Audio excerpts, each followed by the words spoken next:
Hello friends, good morning. ഇന്നൊരു deep cleaning video ആണ് കേട്ടോ. ഒരാഴ്ച ഞാൻ വീട്ടിൽ പോയേക്കായിരുന്നു. തിരിച്ച് വന്നപ്പോഴേക്കും ആകെ പൊടി പിടിച്ചിട്ടൊക്കെ ഉണ്ടായിരുന്നു.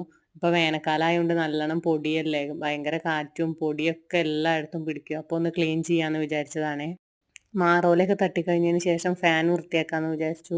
ഫാന് നിറച്ച് പൊടി പിടിച്ചിട്ടുണ്ടായിരുന്നത്. ഫാന് കുറേ ആയിട്ടുണ്ടായിരുന്നു വൃത്തിയാക്കാതെയായിട്ട്. മാറോല തട്ടുന്ന സാധനം കൊണ്ടൊന്നും ഫാന് വൃത്തിയാക്കാൻ പറ്റില്ല. അപ്പോൾ കട്ടിൽ നീക്കിയിട്ടിട്ട് കട്ടിലിൻ്റെ മുകളിൽ കസാരയൊക്കെ ഇട്ടിട്ടാണ് ഞാൻ ഫാൻ തുടച്ച് വൃത്തിയാക്കിയത്. 2 പ്രാവശ്യമൊക്കെ ഞാൻ തുണി നനച്ച് തുടച്ച് വൃത്തിയാക്കിയിട്ടോ. നിറച്ച് പൊടി പിടിച്ചിട്ടായിരുന്നു. അപ്പോൾ ഒന്ന് 2 പ്രാവശ്യമൊക്കെ തുണി നനച്ച് തുടച്ച് വൃത്തിയാക്കി. ഇപ്പോൾ നല്ല ഭംഗിയായിട്ടുണ്ടായിരുന്നു ഫാൻ കാണാനായിട്ട്. ഇങ്ങനെ വൃത്തിയായിട്ട് കണ്ടപ്പോൾ തന്നെ എനിക്ക് പകുതി സമാധാനമായി. വെറുതെ ബോറടിച്ചിരിക്കുന്ന സമയത്ത് ഇതുപോലെയുള്ള എന്തെങ്കിലും പണി ചെയ്താൽ എനിക്ക് നല്ല ഒരു റീഫ്രഷിങ് ഫീൽ തന്നെ കിട്ടും.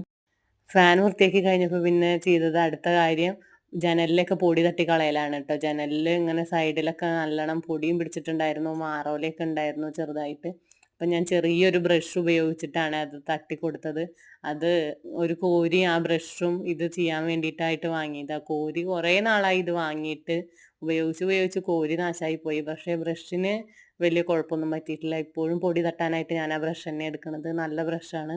ഞാൻ ബ്രഷ് ഉപയോഗിച്ചിട്ട് പൊടി തട്ടുമ്പോൾ നമ്മുടെ കൈയൊന്നും അങ്ങനെ വേദന എടുക്കില്ല, കമ്പിയുമ്മലൊന്നും കൊള്ളുന്ന പ്രശ്നമില്ല. എല്ലായിടത്തെയും പൊടിയും മാറോലൊക്കെ നന്നായിട്ട് ക്ലീനായി കിട്ടുകയും ചെയ്യും. ഞാൻ ക്ലീൻ ചെയ്യുന്ന സമയത്ത് മക്കളും എന്നെ സഹായിക്കാറൊക്കെ ഉണ്ട് കേട്ടോ. ലച്ചു എൻ്റെ കൂടെ ക്ലീൻ ചെയ്യാൻ കൂടുമ്പോൾ അധികം ലച്ചു ആണ് കേട്ടോ ഈ ബ്രഷ് ഉപയോഗിക്കാറ്. അവൾക്ക് ആ ബ്രഷ് ഭയങ്കര ഇഷ്ടമാണ്. അവൾ പറയും, അമ്മേ ഞാനതുകൊണ്ട് ചെയ്യാമെന്ന് പറഞ്ഞിട്ട് അതുകൊണ്ട് പൊടിയൊക്കെ തട്ടാൻ അവളും സഹായിക്കാറുണ്ട്. അകത്തെ പൊടിയൊക്കെ തട്ടിയതിന് ശേഷം ഞാൻ പുറത്ത് പോയിട്ട് ജനൽ തുറന്നിട്ട് ജനലിൻ്റെ സൈഡിലുള്ള പൊടിയൊക്കെ ഞാൻ തട്ടിക്കളഞ്ഞു കേട്ടോ.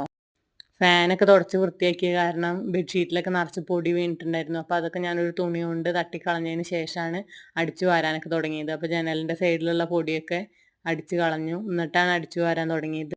ചുമരിൻ്റെ സൈഡിൽ അടുപ്പിച്ചിട്ടാണ് എപ്പോഴും കട്ടിലിടാറ്. അപ്പോൾ അടിച്ചു വാരുമ്പോൾ എപ്പോഴും അറ്റത്തേക്കൊന്നും ചൂലെത്താറില്ല. അപ്പോൾ ആ ഭാഗത്തും നല്ലോണം പൊടി ഉണ്ടായിരുന്നു. അതൊക്കെ നന്നായിട്ട് അടിച്ചെടുത്തു. 2 റൂമിലെയും കട്ടിലൊക്കെ ഞാൻ നീക്കിയിട്ടിട്ട് അടിച്ചു വാരിട്ടോ. ഇങ്ങനെ ഡീപ്പ് ക്ലീനിങ് ചെയ്യുന്ന സമയത്ത് മാത്രമേ അത് ചെയ്യാനാവുള്ളൂ. അപ്പോൾ ബാക്കി അടുത്ത വീഡിയോയിൽ കാണാം. ഈ വീഡിയോയിൽ ഇത്രയേ ഉള്ളൂ. അപ്പോൾ ഇഷ്ടമായ എല്ലാവരും സബ്സ്ക്രൈബ് ചെയ്യണേ.